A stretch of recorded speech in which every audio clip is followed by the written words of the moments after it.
बने रहे, आप लौटेंगे आपके पास। सुरेंद्र और हिमांशु भी हमारे साथ जुड़े। सुरेंद्र, सबसे पहले आपका रुख करते हुए कैसी तस्वीरें चमोली में यहाँ पर देखने को मिल रही है और तमाम जानकारी अपडेट।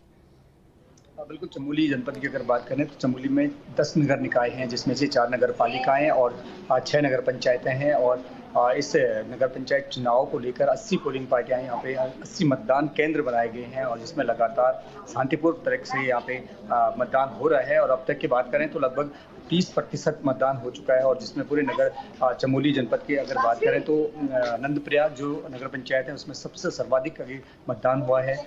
जिला प्रशासन की टीम और जो है वो सारे लोग मतदान केंद्रों की व्यवस्थाओं का जायजा ले रहे हैं।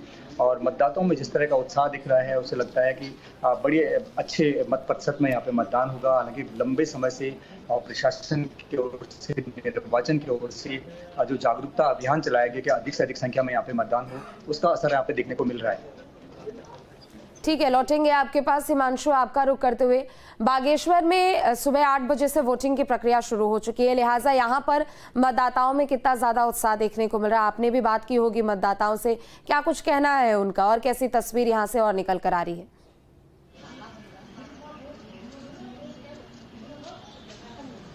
देखिए, जनपद बागेश्वर में भी नगर के साकार बनाने के लिए यहाँ मतदाताओं में काफी जोश बना हुआ है। बात करें जनपद के तीनों निकायों की तो इन्हें 4 जोन 8 सेक्टर में विभाजित किया गया है, जिसमें रिजर्व 7 जोनल और 12 सेक्टर मजिस्ट्रेट तैनात किए गए हैं। तो जिलाधिकारी आशीष भटगई और पुलिस अधीक्षक आर चंद्रशेखर घोड़के भी लगातार तीनों निकायों में यहाँ मतदान केंद्रों का निरीक्षण कर रहे हैं, जैसा कि तस्वीरों में भी देखा जा सकता है। लगातार जिला प्रशासन मॉनिटरिंग कर रही है। बात करें नगर पालिका बागेश्वर में कुल मतदाताओं की संख्या कुल 17,801 है। वहीं कपकोट नगर पंचायत की 3402 और गरुड़ नगर पंचायत की 4118 है। तो कुल ओवरऑल जो तीनों निकायों की बात करें करीब 25,381 कुल मतदाता अपने मताधिकार का प्रयोग करेंगे। दिन ढलते जा रहे हैं, जैसे मेरे महिलाओं की संख्या बल काफ़ी है। हालांकि पुरुष भी मतदाता भी यहाँ पर युवा हो चाहे अन्य मतदाता हो, वो बढ़ चढ़ कर हिस्सा कर रहे हैं लोकतंत्र के त्यौहार में। तो लगातार मतदान जारी है। हालांकि दोपहर तक कुछ लाइनें कम होगी, लेकिन शाम होते होते 5 बजे तक ये लाइनें शायद बढ़ जाएंगी। मेरे ठीक पीछे आप देख सकते जिला पंचायत बूथ देख रहे हैं, यहाँ महिलाएं लगातार अपना मताधिकार के प्रयोग के लिए यहाँ खड़े हुए हैं। और बात करें 12 बजे तक की जो आंकड़े जो यहाँ पर आए हुए हैं, नगर पालिका बागेश्वर में 26.03% वोटिंग हो चुकी है। नगर पंचायत कपकोट में 30.66%। अच्छा, वोटर्स के लिए यहाँ पर क्या कुछ खास तैयारी की गई है हिमांशु? चूंकि अलग अलग जगहों पर हमने देखा कि महिलाओं को ध्यान में रखते हुए यहाँ पर खास इंतजाम है ताकि वोटर्स की संख्या यहाँ पर बढ़े, इसके लिए भी खास यहाँ पर इंतजाम किए गए। क्या ऐसी तस्वीर बागेश्वर में भी?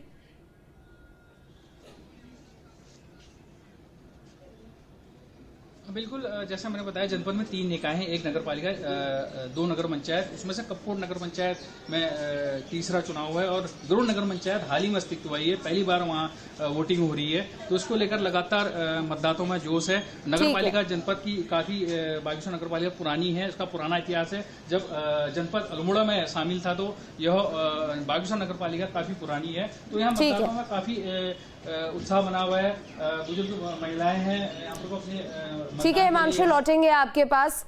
भूपेंद्र, आपका रुख करते हुए, चूंकि देखिए यहाँ पर हल्द्वानी में अगर हम बात करें तो पहाड़ी इलाके भी है, मैदानी इलाके भी है और यहाँ पर बड़ी संख्या में लोग पहुंच रहे हैं अपने अपने केंद्रों पर, लिहाजा संवेदनशील और अति संवेदनशील मतदान केंद्रों को देखते हुए क्या कुछ तैयारी की गई है और कैसी सुरक्षा यहाँ पर जमीनी स्तर पर देखने को मिल रही है? भूपेंद्र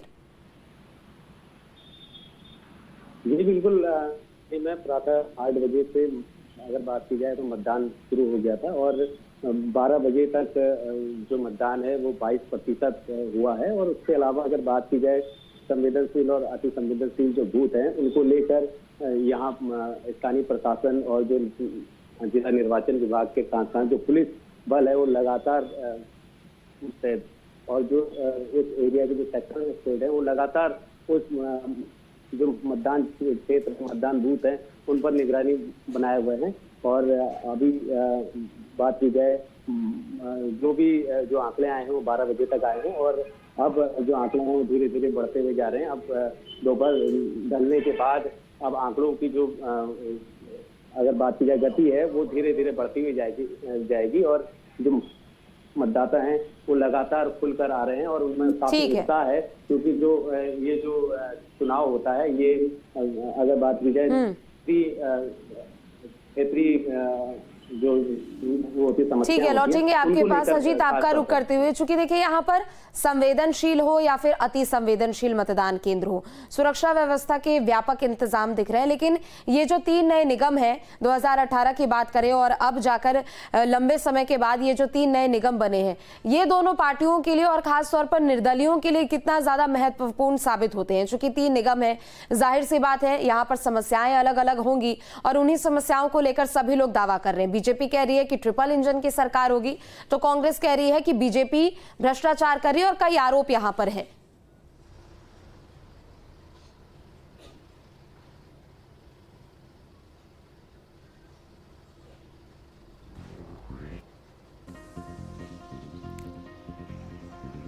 अजीत, आप तक आवाज पहुंच रही है मेरी?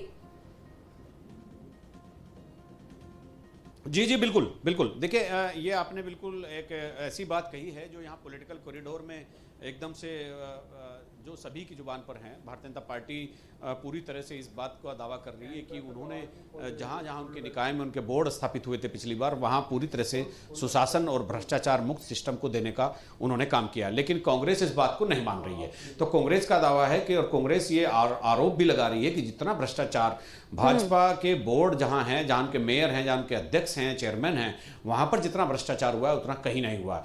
चूंकि निकायों में अगर हम देखते हैं तो पिछली बार 40 नगर पालिकाओं में से 17 से 18 नगर पालिकाओं के चेयरमैन कांग्रेस ने जीते थे और निर्दलीय दूसरे नंबर पर और भाजपा तीसरे नंबर पर थी। तो इसी तरह से ये भ्रष्टाचार को लेकर के आरोप प्रत्यारोप का दौर चल रहा है। जैसे देहरादून में ही अगर आप बात देखते हैं तो यहाँ पर स्मार्ट सिटी एक बड़ा इशू बन गया है।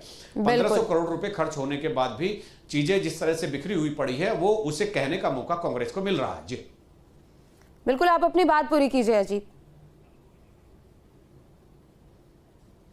जी, तो इसी तरह से जैसे हमारे साथ न्यूज स्टेट के साथ जुड़े थे जो यहाँ के भारतीय कांग्रेस के जो मेयर प्रत्याशी हैं, उन्होंने स्मार्ट सिटी का मुद्दा उठाया। स्मार्ट सिटी कांग्रेस और दूसरे दल भी और सामाजिक संगठन भी पिछले करीबन 2 साल से इस मुद्दे को लगातार उठा रहे हैं। देहरादून की सूरत और पहले से और ज्यादा खराब होने का दावा किया जा रहा है कांग्रेस की तरफ से, और उनका कहना है कि सड़कें खुद ही पड़ी है, बिजली की तारें झूल रही हैं और सड़कें ठीक नहीं है, ट्रैफिक मैनेजमेंट बिल्कुल ध्वस्त है। तो ऐसे में स्मार्ट सिटी की दौड़ से देहरादून बाहर हो गया है। हरिद्वार की हम बात करते हैं तो हरिद्वार में भी उसी तरह की चीजें हैं। हरिद्वार में कांग्रेस की मेयर थी अनीता शर्मा, तो भाजपा वहां पर आरोप लगा रही है कि वहां पर उनका बोर्ड था, वहां उन्होंने कुछ नहीं किया। इसी तरह से कोटद्वार में कांग्रेस जीती थी और निर्दलीय जीते थे जो भाजपा के बागी थे गौरव गोयल रुड़की से। तो ये तमाम ऐसी चीजें हैं जो, चूंकि मैंने जैसा पहले आपको बताया कि ये चुनाव विधानसभा लोकसभा स्टाइल में लड़ा गया है। चुनाव प्रचार जिस तरह से हुआ है वो बिल्कुल पूरी तरह से विधानसभा चुनाव की याद दिलाता है। तो उसी हिसाब से यहाँ पर चुनाव के आरोप प्रत्यारोप भी लगाए जा रहे हैं। बिल्कुल, और यही कारण भी है कि चाहे कांग्रेस हो, बीजेपी हो, निर्दलीय हो, सब अपनी अपनी ताल ठोकते हुए यहाँ पर नजर आ रहे हैं, अपनी अपनी जीत को लेकर आश्वस्त नजर आ रहे हैं। बहरहाल बहुत शुक्रिया आप सभी लोगों का तमाम जानकारियों के लिए। और चलिए